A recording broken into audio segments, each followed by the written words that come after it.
First I want to read a poem about Hazrat Zahra. دست خدا در خلقت زهرا چه ها کرد، سر تا به پا اعجاز را بر او عطا کرد. تا اینکه گنج مخفیش پنهان نماند، طرح جدیدی از خداوندی به پا کرد. نوری سرشت و مدتی بعد از سرشتن، نام او را به نام حضرت زهرا صدا کرد. وقتی برای بار اول فاطمه گفت، آنجا حساب فاطمیون را جدا کرد. او جای خود دارد، کنیز خانه او با یک نگاهی خاک را مثل طلا کرد. حوریه بود و دستهایش پینه می بست، از بس که در این خانه گندم آسیا کرد. نان شبش در دست مسکین مدینه می رفت، یعنی روزه را با آب وا کرد. امشب دخیل چادری پروصله هستم، آن چادری که بی خدا را با خدا کرد. این هم یکی از معجزات درب خانه است، در سینه چندین استخوان را جابجا کرد.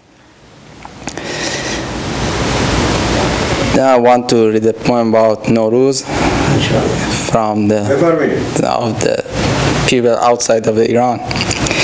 یک بار دیگر نسیم نوروز وزید، دلها به هوای روز نو باز تپید. نوروز و بهار و بزم یاران خوش باد، در خاک وطن نه در دیار تبعید.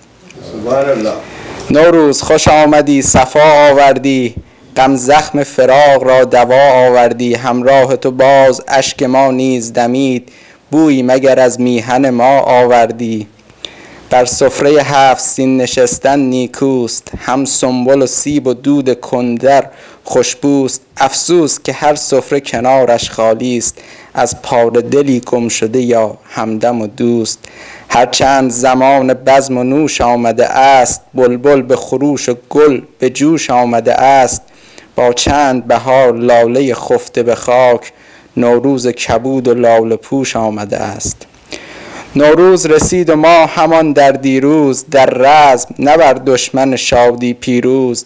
این قصه مرا کشت که دور از میهن، هر سال سر آمد و نیامد نوروز. نوروز نماد جاودان نوشدن است، تجدید جوانی جهان کهن است. زینهار همه خوب تر که هر نو شدنش، بازآور نام پاک ایران من است. دلتنگ ز غربتیم و شادان باشیم، از آنکه درست عهد و پیمان باشیم.